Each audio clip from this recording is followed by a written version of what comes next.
ఓం సాయిరామ్ శ్రీమాత్రే నమః.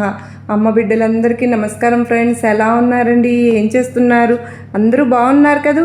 మన అమ్మ దయ వలన అందరూ బాగున్నారని, బాగుండాలని మనస్ఫూర్తిగా అమ్మవారిని కోరుకుంటూ, రేపే శుక్రవారం బిడ్డ, నువ్వు రేపు శుక్రవారం రోజున చెయ్యకూడని పనులు నేను చెప్తూ ఉన్నాను బిడ్డ, జాగ్రత్తగా ఆలకించమ్మా అని చెప్పి లక్ష్మీ అమ్మవారు స్వయంగా మనకు చెప్పబోతూ ఉన్నారు ఫ్రెండ్స్. అమ్మవారు ఏమి చెప్పబోతున్నారో, ఆ సందేశంలోని అర్థము పరమార్థం ఏమిటో మనం తప్పకుండా విని తెలుసుకొని పాటించితే గనక మన ఇంట్లో ధనం అనేది అష్టైశ్వర్యాలతో మనకు కలిసి వస్తుంది అని చెప్పి అమ్మవారు మరీ చెప్తూ ఉన్నారు ఫ్రెండ్స్. తప్పకుండా అమ్మవారి సందేశాన్ని విందామా మరి బిడ్డ. మీ ఇంట్లోని ఈ 5 వస్తువులను మాత్రం ఇతరులకు కూడా ఇవ్వకూడదు అని స్వయంగా నీ లక్ష్మీమాతను స్వయంగా వచ్చి చెప్తున్నాను.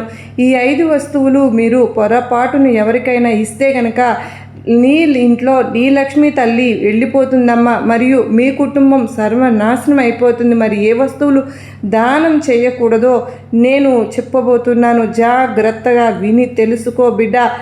పూర్వం వీడియో అవంతి నగరం రాజ్యంలో ఒక అందమైన నగరం ఉండేది. ఆ నగరంలో గాయత్రి అనే ఒక మహిళ తన భర్తతో మరియు అత్తమామలతో కలిసి ఉండేది. గాయత్రి ఎంతో మంచి గుణవంతురాలు మరియు దయ కలిగిన పతివ్రత స్త్రీ. ఇక గాయత్రి భర్త పేరు వీరేంద్ర. అయితే గాయత్రి తన భర్త ఎంతగానో ప్రేమించేది. ఆమె తన కుటుంబాన్ని ఎంతో ప్రేమగా చూసుకుంటూ ఉండేది. అలాగే గాయత్రి అందరితో ఎంతో మంచిగా మాట్లాడుతూ ఉండేది. ఆమె ఎల్లప్పుడూ ఇతరులకు సహాయం చేస్తూ ఉండేది. ఇక గాయత్రి దానం చేసే సమయంలో తన చేతులను ఎప్పుడూ కూడా వెనక్కి తీసుకునేదే కాదు. ఎప్పుడు ఆమె ఇంటి తలుపు ఎవరు తట్టినా కూడా వారికి దానం ఇవ్వకుండా వారిని వెనక్కి పంపేదే కాదు. అంతేకాకుండా గాయత్రి తన పొరుగు వారిని కూడా ఎంతగానో సహాయం చేస్తూ ఉండేది. ఆమె ఇరుగు పొరుగు వారికి అవసరమైన వస్తువులను కూడా ఆలోచించకుండా దానం చేసేది. దీంతో గాయత్రిని ఇరుగు పొరుగు వారు కూడా ఎంతగానో గౌరవిస్తూ ఉండేవారు.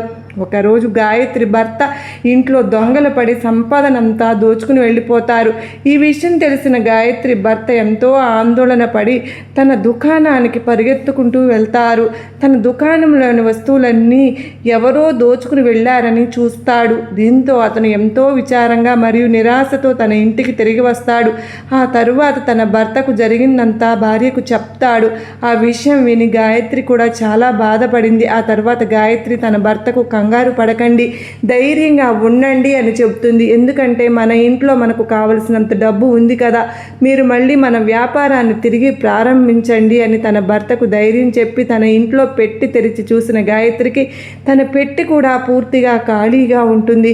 అంటే తన ఇంట్లోని వస్తువులు కూడా చోరీకి గురయ్యాయి. ఇక ఇది చూసిన గాయత్రి మరింతగా బాధపడుతుంది. అసలు ఇదంతా ఎలా జరిగిందో ఆమెకు అర్థం కావడం లేదు. దీంతో గాయత్రి భర్త ఆమెపై చాలా కోపంతో, గాయత్రి నిజం చెప్పు, మన ఇంట్లో ఉన్న డబ్బులన్నీ ఏమైపోయాయి? వాటిని అసలు నువ్వు ఎక్కడ పెట్టావు అని అడుగుతారు.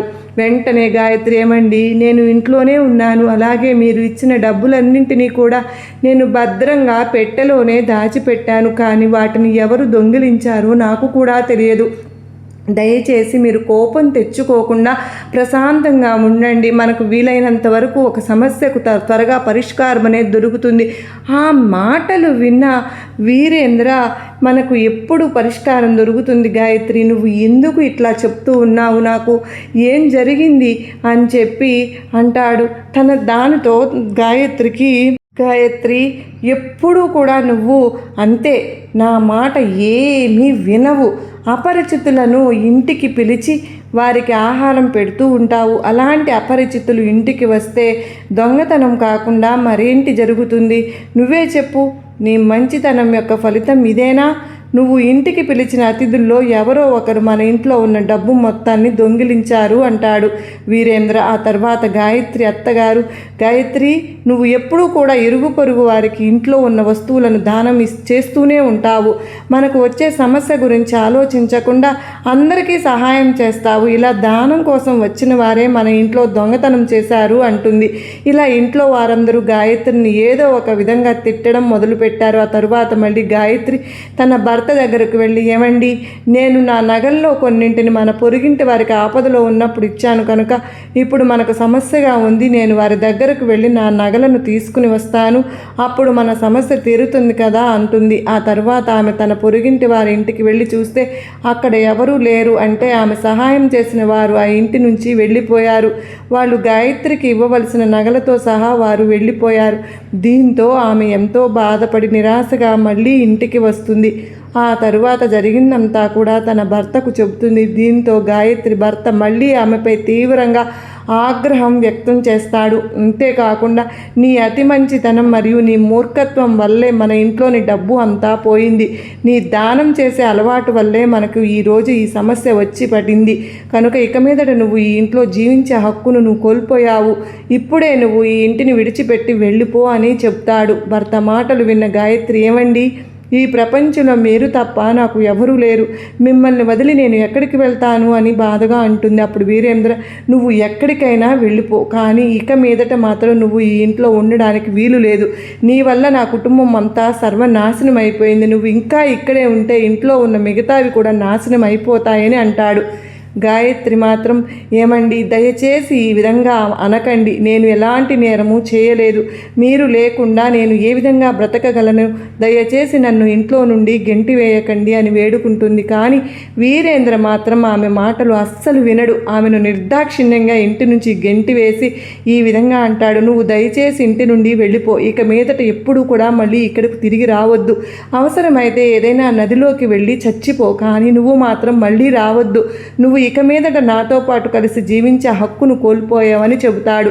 ఇక గాయత్రి కన్నీరు కారుస్తూ తన భర్త ఇంటి నుంచి బయటకు వెళ్ళిపోతుంది. అప్పుడు తనకు ఎంతగానో భర్త చెప్పిన మాటలు, భర్త అన్న మాటలు ఎంతగానో గుర్తుకు తెచ్చి గాయత్రి ఎంతోగానో బాధపడుతూ, ఎంతో బాధను గురి చేసుకుంటూ తన మనశ్శాంతి లేకుండా బాధపడుతూ ఉండగా, తన ఇబ్బందులు, నాకు ఇలా నేను మంచి చేశాను కదా, నాకు ఎందుకు ఇలాంటి చెడు దోషం అనేది ఎదురయ్యింది అని చెప్పి ఎంతగానో కుమిలిపోతూ ఉంటుంది గాయత్రి. తన భర్తను గుర్తు చేసుకుంటూ, నేను 10 మంది బాగుండాలని మనస్ఫూర్తిగా కోరుకున్నానే కానీ ప్రతి ఒక్కరిలోనూ నా ఆనందాన్ని చూడాలని నేను ప్రతి ఒక్కరి నుంచి మంచినే కోరాను, నాకే ఎందుకు ఇలా జరుగుతుంది అని చెప్పి గాయత్రి చాలా బాధపడుతూ ఉంటుంది. తన బాధను ఇంకా భర్తే అర్థం చేసుకోలేదు కదా అని క్షోభిస్తూ ఉంటుంది. అప్పుడు తను ఇలా అనుకుంటుంది, అమ్మా లక్ష్మీమాత, నువ్వే నాకు దారి చూపించాలి తల్లి అని ఆ లక్ష్మీదేవి గుడికి వెళ్ళి ఆ అమ్మవారి విగ్రహం ముందు కూర్చుని, అమ్మ లక్ష్మీమాత, నేను ఈ స్థితిలో ఉన్నాను అంటే నేను నిజంగా ఏమి పాపం చేశాను, నేను ఎప్పుడూ కూడా నిన్నే ఆరాధిస్తూ ఉండేదాన్ని కదా, మరి నా ఇంటిని ఎందుకు నువ్వు వదిలి వెళ్ళిపోయావు, దయచేసి చెప్పు లక్ష్మీమాత, నేనేం పాపం చేశానో, ఏం నేరం చేశానో, నీకు అసలు నా మీద ఎందుకు కోపం వచ్చిందో దయచేసి చెప్పమ్మా అని ఏడుస్తూ వేడుకుంటూ ఉంటుంది గాయత్రి.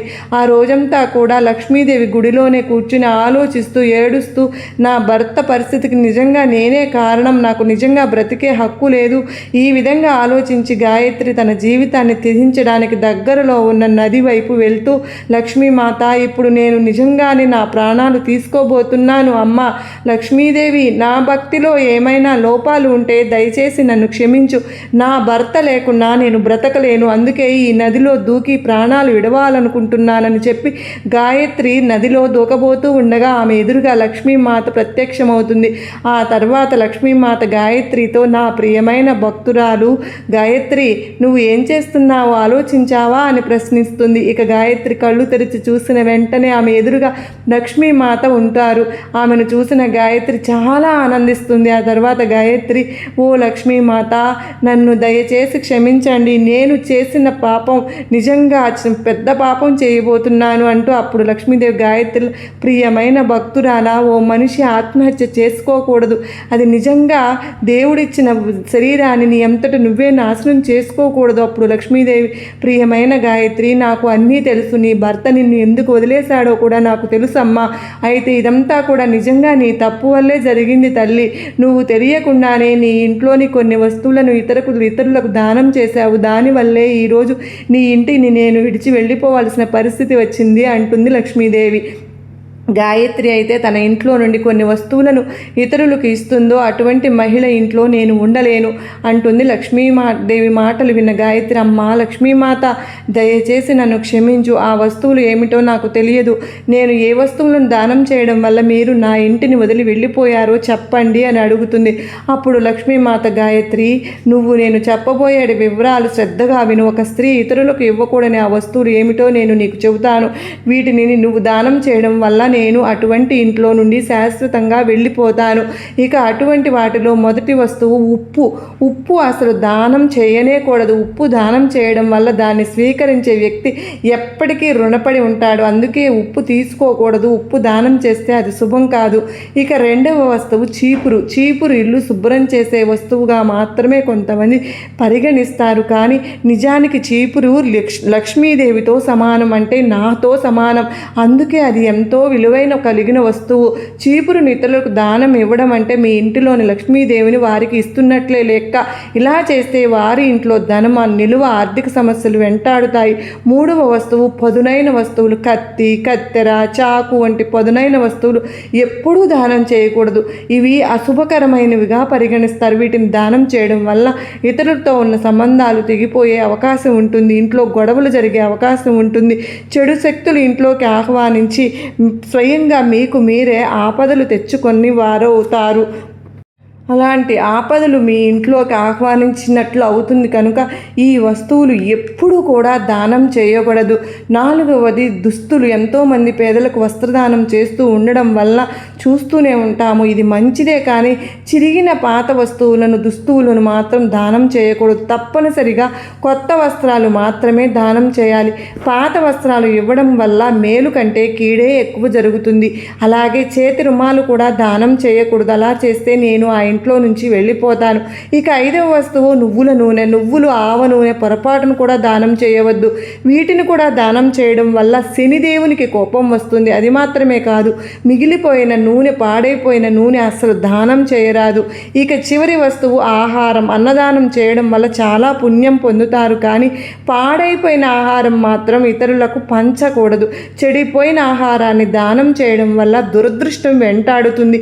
ఇలా చేయడం వల్ల కుటుంబ సభ్యుల మధ్య సంబంధాలు చెడిపోతాయని లక్ష్మీమాత మాట్లాడుతూ, ఓ గాయత్రి, ఇప్పుడు నేను నీకు ఏ వస్తువుని ఇతరులకు ఇవ్వకూడదని చెప్పాను కదా, ఇటువంటి వస్తువుని ఎప్పుడు కూడా దానం చేయకూడదు. ఈ వస్తువులను ఇతరులకు అప్పుగా కానీ లేదా వాడుకోవడం కోసం కూడా ఇవ్వకూడదు. ఇక ఆ మాటలు విన్న గాయత్రి, అమ్మ లక్ష్మీమాత, నిజంగానే నేను చాలా పెద్ద తప్పు చేశానమ్మా.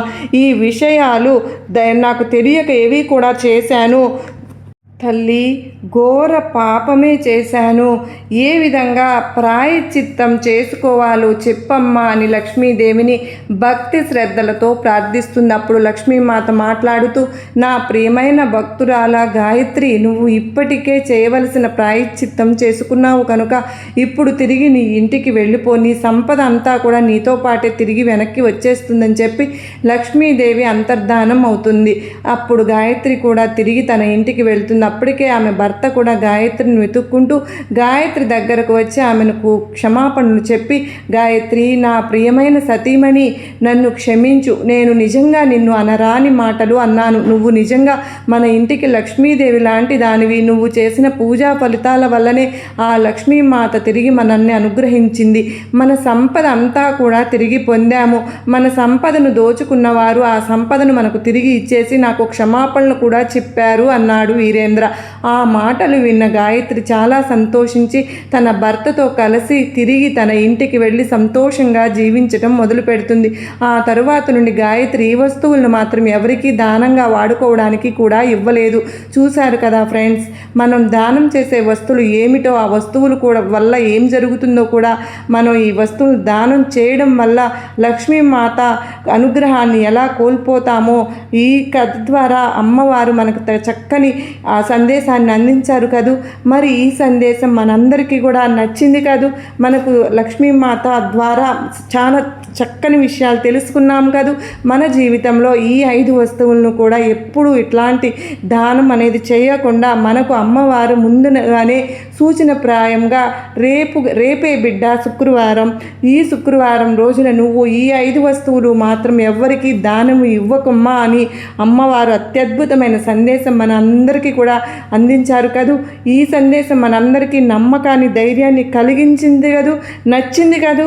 నచ్చినట్లయితే మరికొంతమంది అమ్మ బిడ్డలకు షేర్ చేయండి. అలాగే మరో చక్కని అమ్మవారి సందేశంతో మరలా మీ ముందుంటాను. అంతవరకు అమ్మవారి అనుగ్రహం మనందరిపైన నిండుగా మెండుగా ఉండాలని, మీరందరూ కూడా అష్టైశ్వర్యాలతో ఆరోగ్యంతో నిండుగా ఉండాలి అని చెప్పి మనస్ఫూర్తిగా మరొక్కసారి అమ్మవారిని నేను కోరుకుంటూ, ఆ లక్ష్మీ కటాక్షం మనందరిపైన ఉండాలి అని మనస్ఫూర్తిగా అమ్మను వేడుకుంటూ, రేపు శుక్రవారం రోజున మనందరం కూడా అమ్మను వేడుకుందామండి.